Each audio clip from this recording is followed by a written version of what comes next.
Et j'ai pas de Mustang, en plus j'ai une petite auto compliquée. Mais je suis là. Amen. Gloire à Dieu. Christ est avant moi. Et nous allons partager quelques versets de la Bible qui, je crois, vont nous faire du bien. Amen. Amen. Est-ce que vous voulez qu'on prie le Seigneur quelques instants? On peut s'incliner devant Dieu, que Dieu soit béni. Pour celui qui appartient, même celui qui n'a pas fait encore la paix avec Dieu. Dans un saint respect, on ferme nos yeux, puis on prie quelques minutes. Amen. Et je vais demander à Samuel de prier. Alléluia. Seigneur, nous sommes devant ta majesté, Seigneur, nous ne sommes pas devant un homme. Oui. Seigneur, et nous sommes heureux de pouvoir nous prosterner à tes pieds. Alléluia. Seigneur, désirant, Seigneur, écouter le mot qui sort de ta bouche, Seigneur, au travers de ton serviteur. Ta parole va être annoncée et nos corps, Seigneur, sont disponibles, disposés maintenant pour recevoir ce qui vient du ciel. Seigneur, alors maintenant, nous savons que ta parole est déjà bénie, Seigneur, et nous voulons que les hommes, nous soyons bénis aussi. Amen. Alors bénis, Seigneur, Denver pour nous. Voyez-le, Seigneur Jésus-Christ, et rappelle-lui les mots que tu as mis sur son cœur. Que cette parole soit une épée, Seigneur Jésus-Christ, dans sa bouche, Amen. et qu'elle soit maniée par le Saint-Esprit. Alléluia. Seigneur, au nom de Jésus-Christ, merci, Seigneur. Amen. Gloire à Dieu. Amen. Amen. C'est la parole qui prime. C'est la Bible qui a le dernier mot. Amen. Sans la Bible, on ne prêcherait pas. J'insiste là-dessus, c'est pas gênant. Il faut que l'écriture soit annoncée. Amen. Il ne faut pas que nos pensées soient annoncées. Il ne faut pas que nos analyses soient annoncées. Tout est contrôlé à la lumière de la parole. Amen. Et toutes nos prédications, toutes nos vies, toutes nos expériences doivent être contrôlées par la parole. Bueno, Jesús. Tout ce que nous vivons doit être contrôlé par la parole. Les archives, c'est le livre. C'est notre expérience que nous vivons en dehors des Écritures. Je suis désolé, c'est mystique. C'est humain. Si elle s'aligne à ce qui est écrit, ça vient de Dieu. Amen. Amen. Nous, on veut que les choses d'en haut. Est-ce que vous êtes d'accord? Amen. On veut que ce qui vient du ciel, que Dieu soit béni. Et je voudrais, avec l'aide de Dieu, vous savez que nous, les serviteurs de Dieu, nous sommes en accord. Vous êtes conscients de ça? Amen. Il n'y a pas de compétition ici. Il n'y a pas de... Celui-là, il va me dire une note comme ça, il y a la note là-bas, il y a ceci. On ne court pas après les notes. On court après l'onction. Amen. On court après la bénédiction. Et nous sommes tous en accord, nous les serviteurs de Dieu et futurs serviteurs de Dieu, ceux qui s'engagent à servir Dieu. Et ce qu'on voudrait dans cette soirée, pour celui qui est ici, qui ne connaît pas Dieu ou qui le connaît, qui serait éventuellement éloigné, comprenez?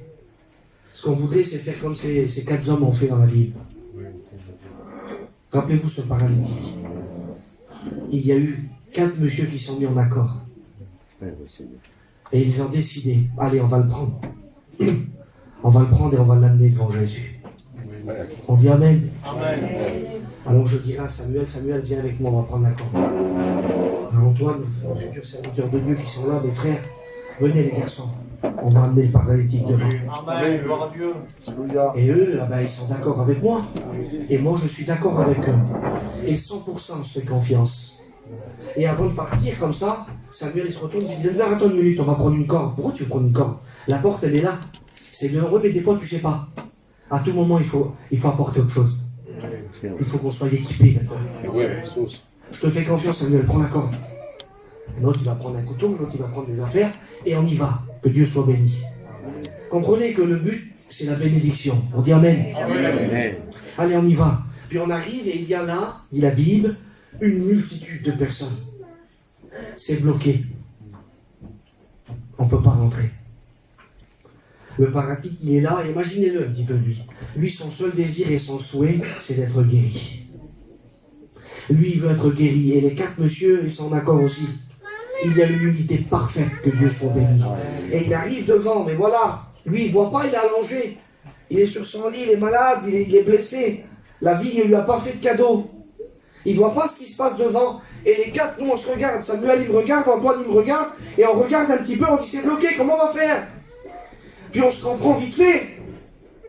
S'il y en a un qui va faiblir dans l'affaire, l'autre va y taper sur l'épaule, il dit bouge pas, on va faire quelque chose. On va monter sur le toit. Tu crois qu'on peut faire ça? Oui, on va le faire. La nécessité est grande. Jésus va partir après. Et c'est maintenant la guérison. Amen. Et bueno, Jesús. Ah ben c'est maintenant qu'elle sert ta corde. Elle monte ta corde. Et on prend la corde et on monte sur le toit. Maintenant comprenez les choses avec moi. On ne comprend pas la Bible comme on veut. On comprend comme Dieu veut. C'est un point stratégique, regardez. Les 4, on est là en haut du toit, et le toit est basé comme ça, et en bas, il y a Jésus. Maintenant, il va falloir découvrir le toit. On dit Amen. Amen. Et au fur et à mesure qu'on découvre le toit, il y en a qui nous regardent et disent non, fais pas ça, qu'est-ce que tu vas faire? Et nous, dans nos cœurs, on est certains, c'est rien, on va payer. On va payer, on va réparer le toit, t'inquiète pas. Mais s'ils te regardent, ils vont te voir les autres là-bas, c'est pas grave. On va faire ce qu'il faut, on va payer, t'inquiète pas, même si on casse, on va payer. Il faut qu'on le descende devant Jésus. Amen. On dit Amen. Amen. Et une fois que le toit est découvert, en accord avec les garçons, allez on y va les frères. Et on descend, que c'est beau, juste au pied devant Jésus. Amen. Alléluia. Il faut savoir où découvrir le toit. Il faut savoir ce qu'on veut avec Dieu. On ne descend pas dans la salle à manger, on ne descend pas là-bas devant, on ne descend pas au premier étage, on descend devant Jésus. On ne descend pas dans la pièce qu'on veut, on descend là où lui il est. On dit Amen. Ça veut dire on ne comprend pas comme on veut, on comprend comme Dieu veut. Imaginez la foi de ces hommes. Ils descendent devant les pieds, c'est pas le message, hein. Mais je tiens à dire ça, parce qu'on est d'accord ici. Alléluia. Nous on veut une seule chose, c'est que vous soyez bénis. Amen. On dit Amen. Amen. Alors on descend et il descend jusqu'à devant les pieds de Jésus. Et quand le Seigneur il lève la tête, il voit 4 hommes remplis de foi. Amen. Amen. Il voit 4 hommes décidés que le paralytique, il faut qu'il soit guéri. Certainement, il y en a qui sont venus devant la porte, il y a trop de monde, je viendrai un autre jour. Il y a trop de monde et puis c'est trop compliqué. Mais là, il voit une identité. Il voit quelqu'un qui en veut. Et nous, les serviteurs de Dieu, je suis obligé de le dire, on en veut. Amen. On veut que les ténèbres fuient. Alléluia. On veut que la lumière de l'évangile brille dans tous les lieux. Sans exception. On veut que les âmes soient touchées. On veut que les maladies s'enfuient. Et que le corps qui était malade repart guéri. Béni soit Dieu. Alléluia. On veut que celui qui est dans les ténèbres reçoit la lumière. Et on va tout faire pour. Il faut payer le prix, oui on va payer. Alléluia. On va prêcher, on va parler, on va prier, que Dieu soit béni. Il faut être béni. Gloire à Dieu. Amen. Bon, je crois de tout mon cœur que le Seigneur est capable de glisser dans le cœur le plus dur sa douceur, son amour, Amen. sa compassion. Amen. Amen. Et j'aimerais vous parler d'un fait de la Bible qui est merveilleux. Vous lisez ça dans le livre d'Ézéchiel au chapitre 3. Mais juste avant, au chapitre 2, Dieu va parler. Il va parler à Ézéchiel. Ézéchiel est en déportation. Ézéchiel est sorti de son point A à un point B. Ézéchiel subit les outrages de la terre. Ézéchiel, c'est pas facile pour lui. Et la nation Israël est touchée. Babylone règne avec une main de fer. Et elle veut détruire et anéantir depuis toujours, c'est comme ça. Il y a des déportations dans les cœurs, frères et sœurs et amis, qui nous emmènent loin, loin, loin de la face de Dieu. Est-ce que vous êtes d'accord? Amen. Il y a des choses ténébreuses qui viennent nous environner. Il y a des situations de vie qui nous dévient du plan de Dieu. Jusqu'à arriver à un moment où arrive la révélation. Amen. Nous, on n'est pas des mystiques. On n'attend pas, écoutez, je sais que mes frères serviteurs de Dieu sont comme moi. On n'attend pas automatiquement, comprenez, ce n'est pas une règle absolue, que Dieu nous parle pour aller voir quelqu'un. Nous sommes animés des sentiments de Dieu. Amen. Alors je me lève le matin ou l'après-midi, si j'ai envie d'aller voir ce frère-là, je vais et je lui parle. Gloire à Dieu. S'il y a une sœur, une personne qui est dans le besoin, je lui parle, j'attends pas que la lumière s'allume. Je suis la lumière. Alléluia. Christ a fait de moi un chrétien, que Dieu soit béni. Amen. Et je dois parler. Et je dois dire, Jésus t'aime et il veut te sauver. Amen. Amen. Parce que nous avons reçu au préalable la révélation et la guérison de l'âme. Amen. Et nous sommes uns avec lui. Amen. Gloire à Dieu. Amen. Nous sommes au bénéfice de la parole. Frères et sœurs, écoutez ce que dit la Bible. Le psaume, le proverbe 29, verset 13, il est dit que sans révélation, le peuple est sans frein. Une autre version, la version Semeur, dira que sans la révélation, le peuple est sans retenue. C'est quand même particulier, hein. Ça veut dire qu'on peut rouler, et puis partir dans des dérives les plus grandes. Tant que la lumière ne vient pas et la révélation et la provocation de nous freiner. Amen. Et de nous mettre devant une évidence. Nous avons besoin de Dieu. Amen. Alléluia. Nous avons besoin de Jésus. Amen. Que Dieu soit béni. Ézéchiel va vivre quelque chose, regardez. Est-ce que vous croyez que c'est important ce que nous vivons là? Est-ce que vous croyez que c'est important de franchir la petite porte en verre devant là? Est-ce que vous croyez que c'est important qu'ici règne des ministères? Alléluia. Des chrétiens qui aiment Dieu de tout leur cœur. Quand on passe ici, on vient dans la puissance de Dieu. Amen. Quand on vient s'asseoir ici, on s'assoit dans la vérité. On s'assoit sur le vrai chemin et la vie, que Dieu soit béni. Alors on ne vient pas comme on veut, on ne comprend pas comme on veut. Pourquoi? Eh bien, Ézéchiel va vivre cette expérience-là. Dieu va lui parler. Ça semble presque anodin, tellement qu'on le lit souvent. Tellement qu'on lit souvent dans la Bible que Dieu parle aux hommes, que c'est presque normal. Mais c'est quand même important, frères et sœurs. Demain, si je reçois un coup de téléphone du Premier ministre, c'est déjà pas mal. Si demain le président m'appelle, et il me dit, Denver, je te connais. T'es à Marseille là-bas, comme ça, oui. Je serai stupéfait. Mais là, c'est Dieu qui parle. Amen. Le Dieu créateur du ciel et de la terre Amen. est capable de te parler. On dit Amen. Amen. Et il va dire quelque chose à Ézéchiel. Regardez le chapitre 2, il dit ces mots-là. Et il me dit, fils de l'homme, tiens-toi sur tes pieds et je te parlerai. Gloire à Dieu. Amen. Quand Dieu parle, c'est important. Amen. Quand il a quelque chose à dire, il va falloir tendre l'oreille. On dit Amen. C'est un personnage, l'un des personnages les plus importants. C'est le personnage principal, c'est Dieu. Et quand il parle, il faut écouter. Alléluia. Il faut se tenir sur nos pieds, ferme, c'est solide. Dieu va parler. Amen. Amen. On connaît des personnages importants, vous en connaissez, vous comme moi. Même que je suis en pleine discussion, regardez, ça va être simple, comme ça je gêne personne, moi et Samuel, on est des copains. D'accord? Je lui parle, il me parle. Allez, on se discute ensemble, on discute. Il va venir l'un de nos professeurs. On les aime, nos professeurs. De notre école biblique, qui est un personnage important pour nous. Et il va se mettre à parler. Automatiquement, Samuel, moi et Samuel, on va arrêter de parler. Est-ce que vous êtes d'accord? Amen. Et on va dire ça, arrête 2 minutes de temps, 2 minutes. Il y a quelque chose à dire, c'est important. Là. Et moi, on écoute ce qu'il va dire. Bien que notre conversation est importante et qu'elle a pour but de nous bénir ou d'essayer de changer les choses, arrive un personnage plus puissant.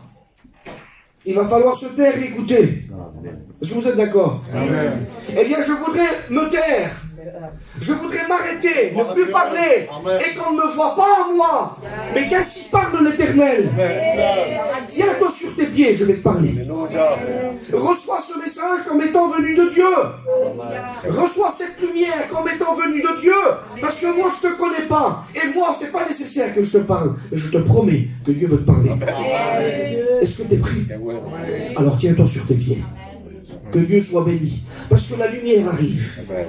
Ézéchiel est en train de vivre quelque chose. Il y a des ténèbres, il y a une déportation. Le monde commence à construire. Babylone, c'était la puissance mondiale, si vous voulez. C'était des choses particulières. Il y avait des monuments qui se levaient, des murailles, des grandes maisons, quelque chose d'imposant, de puissant. Et c'est ce que le monde veut faire avec nous.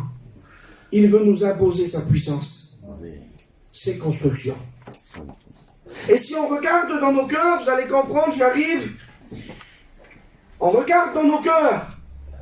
Et au départ, c'est rien. C'est une petite construction, on est un petit peu en colère. Et on pose une première brique, mais on dit, c'est pas grave, je fais un coup de pied dedans, je la casse en miettes. Les jours passent, les mois et les années, puis on se retourne, c'est une muraille. C'est un mur de 30 mètres de haut. Et il fait 100 mètres de large. On s'en sort plus. La colère a pris place et elle a construit, elle a bâti. Et c'est ce que l'ennemi veut faire sur nos cœurs, dans nos terrains. Il veut bâtir et monter des empires. Pour certains, ce sera la colère, la haine, la jalousie, la médisance, le péché. Comprenez avec moi. Et il bâtit ça dans le cœur de l'homme. L'ennemi, il n'aime pas ces sujets. Il leur fait mal. Il n'y a pas de sentiment, aucune émotion. Il ne traite pas bien.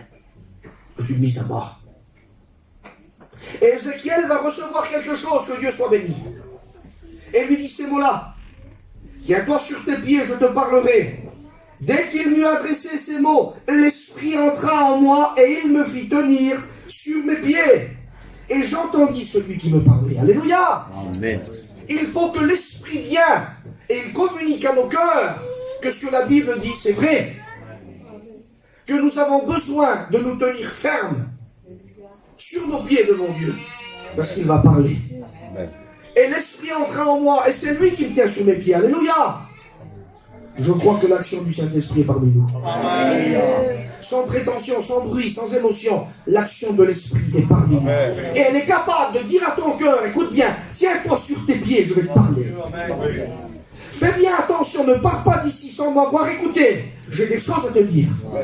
Alléluia. Amen. Il va falloir que tu acceptes. Il va falloir que tu te nourris. Parce que maintenant on arrive dans le chapitre 3. Et au chapitre 3, il est dit ces mots. Écoutez. Il me dit, fils de l'homme, mange ce que tu trouves. Mange ce rouleau. Ce rouleau, c'est ici. C'est la Bible, la parole de Dieu. Amen. Et va parler à la maison d'Israël. J'ouvris la bouche et il me fit manger ce rouleau, que Dieu soit béni. Et il me dit, fils de l'homme, nourris ton ventre et remplis tes entrailles de ce rouleau que je te donne. Point d'exclamation. Amen. Amen. Et il me dit, fils de l'homme, mange ce que tu trouves. Écoutez, si on s'arrête là, c'est une catastrophe. C'est vrai, hein? Ça veut dire que tout ce qu'on trouve, on va le manger. Je n'ai pas besoin de commenter sur cette affaire. Vous savez très bien, et je sais très bien de quoi je me nourris. On mange un peu là, on mange un peu là, on mange là-bas, on mange ceci, on mange là. On écoute ça, on ne devrait pas l'écouter. On parle de ça, on ne devrait pas parler. On regarde là, on ne devrait pas regarder. La nutrition se fait comme ça. Mais Dieu prend le soin de dire, mange ce que tu trouves, mange ce rouleau. Et si tu l'as trouvé, mange-le.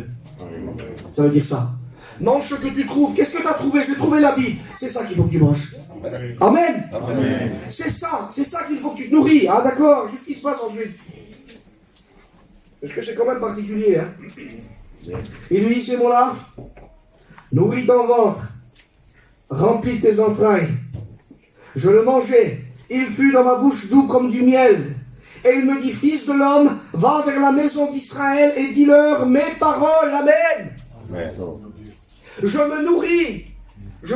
Comprenez avec moi, littéralement. Si je déchire les feuilles et que je les mange là, c'est amer, c'est parce que j'ai besoin.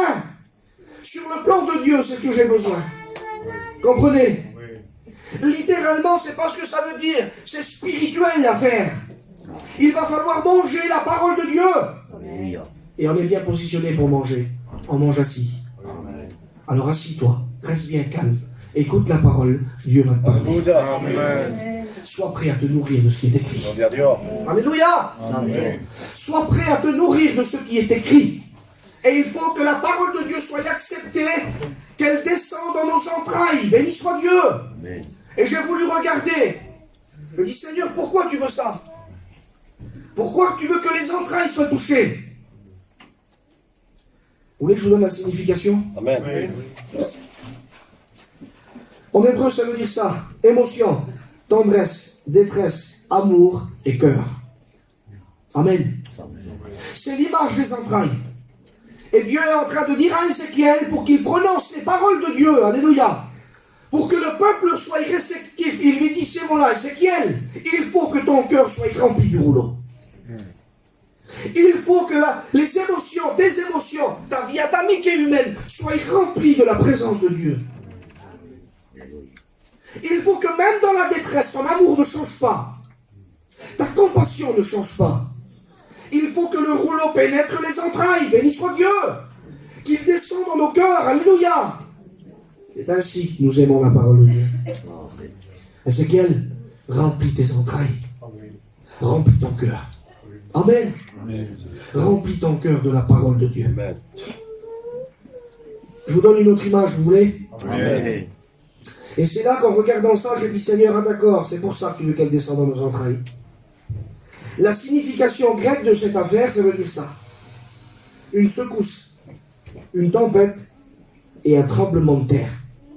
Ça n'a rien à voir, hein? À comprendre comme ça, on ne voit pas. Il n'y a pas beaucoup de... Je dis, Seigneur, je ne comprends pas. je relis une secousse, une tempête et un tremblement de terre. L'identité des entrailles en grec, ça veut dire séisme. C'est un séisme. Alors je comprends mieux, je dis Seigneur, j'ai compris. Il faut que la parole de Dieu descende dans nos cœurs, dans nos vies, et tout ce que le diable a construit, tout ce qui a été bâti, le séisme de Dieu est capable de faire trembler cette affaire. Amen. Amen. Amen. Quand la parole de Dieu est acceptée, quand la nutrition, c'est celle-ci, elle descend dans nos entrailles, elle a pour vocation de tout exploser, de tout détruire. Toute l'œuvre des ténèbres ne tient pas devant le séisme de Dieu. Amen. Amen. Et si ce n'est pas un séisme péjoratif, c'est au bénéfice de celui qui le reçoit. Amen. Alors je comprends mieux, quand la parole de Dieu descend dans nos entrailles, elle commence à nous secouer. Amen. Amen. Et il faudrait que tu sentes les fondations de ta prison bouger.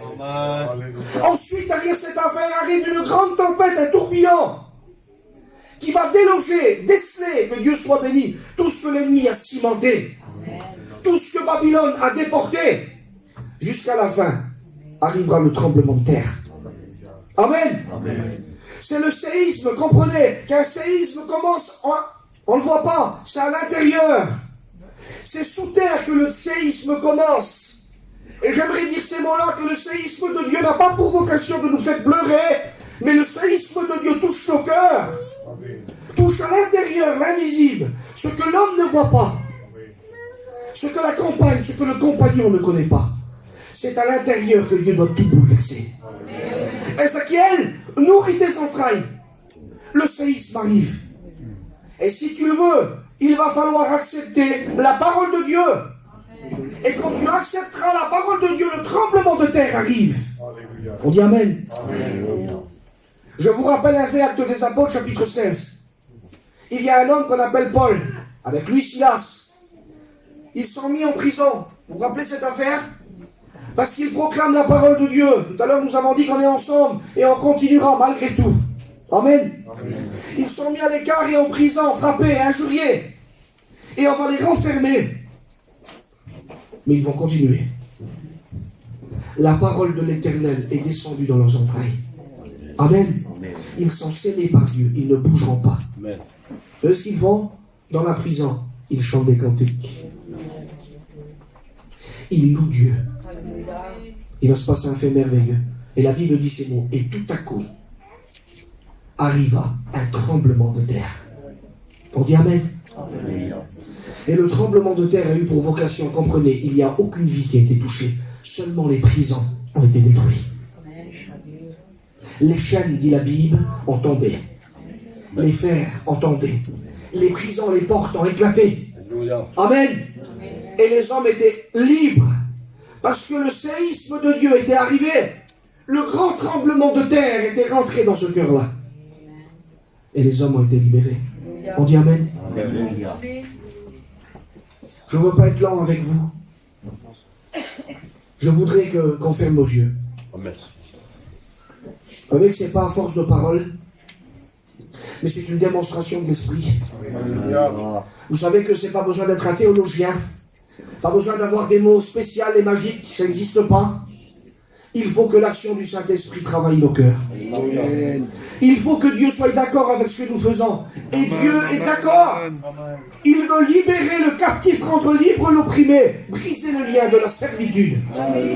Casser tous ceux et celles qui sont esclaves d'une vie qu'ils ne veulent pas, que le diable leur impose, que la terre leur impose, que les passions de la terre leur imposent.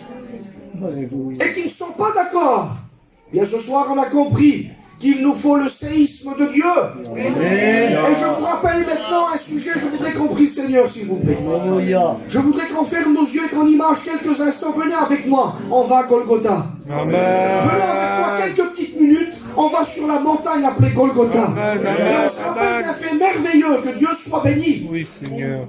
Parce qu'à l'époque où Jésus arrive sur la terre, c'est Rome qui gouverne. C'est l'ennemi qui tient Israël lié. Rappelez-vous cette affaire, puis tout à coup, que Dieu soit béni, Jésus et son parcours, Antoine, merveilleux. Jésus guérit les malades, ressuscite les morts. Dieu bénit, Dieu établit des hommes, amen. Il y a des résurrections. Alléluia. Amen. Et jusqu'à arriver à un moment et que Dieu soit béni. Jésus arrive et il est à Golgotha. Alléluia. Il a été frappé et injurié des hommes. Le livre d'Ésaïe, au chapitre 53, l'appelle comme ça, homme de douleur et habitué à la souffrance. Il n'était plus semblable à un homme, son visage ressemblait à une pierre. Il a été détruit, il a été frappé et injurié, mis au rang des malfaiteurs. Et quand il arrive à Golgotha, que son nom soit béni. La Bible dit ces mots-là, que crucifié entre ciel et terre. Écoutez bien. La force des ténèbres est là, tout le monde se réjouit, tout le monde croit qu'il a gagné, comprenez. Hérode et tous les hommes de la terre, et toute la politique et les religions croient que Jésus, c'est terminé. Mais au moment où Jésus va expirer, la Bible dit ces mots-là. Lisez-le dans le livre de Matthieu, chapitre 27, et verset 51. Et voici, alléluia, il y eut un grand tremblement de terre. Alléluia. Amen. Amen. De sorte, dit la Bible, que le voile du temple se déchira de haut en bas et que les rochers se fendirent. Alléluia. Et il est là le plus grand séisme de tous les temps. Le plus grand tremblement de terre a eu lieu à Golgotha quand Christ a payé pour nous. Quand Christ a décidé de vaincre le mal. Le tremblement de terre est arrivé, Rome a tombé, le péché a été brisé. Et 3 jours après, résurrection. Amen. Jésus est ressuscité, que Dieu soit béni. Et il va rebâtir, la Bible dit ces mots-là, qu'il va construire l'église, Actes des Apôtres. Et l'église est née. Et tout ce que Rome avait imposé aux hommes, tout ce que le monde avait détruit, tout ce que le diable a ôté de ton cœur, la paix, la joie, la bienveillance, l'amour pour tes parents, pour tes enfants, tout ce que l'ennemi a trompé est retrouvé dans la résurrection. Amen. Est retrouvé dans la bénédiction. Quand Jésus vient, il crée le séisme dans nos cœurs. Tout est brisé. Amen. Amen. Je dis ce dernier mot et on prie le Seigneur. Ézéchiel, et mets ton nom à la place. Tiens-toi sur tes pieds, je vais te parler. Écoute bien ce que je vais te dire. Il faut que tu acceptes la parole, Ézéchiel. Elle va créer en toi un tremblement de terre. Alléluia. Et tu pourras proclamer mes paroles. Amen. Amen. Le seul moyen pour toi de rédemption, c'est d'accepter ce qui est écrit. Le seul moyen de rédemption, c'est d'accepter le sang, le sacrifice de l'agneau, sa résurrection. Amen. On prie le Seigneur quelques instants si vous voulez. Alléluia. Je voudrais qu'on ferme nos yeux, on commence à prier. Bendito Seigneur. On remercie Dieu pour tout ce qu'il nous a dit. Alléluia. Je ne viens pas ici avec des calculs, je vous promets. Je veux que c'est le Saint-Esprit, que le divin prenne toute la place. L'homme ne sert à rien s'il n'est pas animé par Dieu. L'homme ne sert à rien s'il n'est pas animé par Dieu. L'homme ne sert à rien s'il n'est pas animé par Dieu. Et je crois que Dieu a agi. Et je crois que le Saint-Esprit est en train d'attester dans ton cœur que la Bible dit vrai. Et que les serviteurs ont raison. Il te faut accepter le tremblement de terre. On prie le Seigneur quelques instants. Je demanderai à Samuel de venir là de prier pour vous. Que Dieu vous bénisse. Alléluia.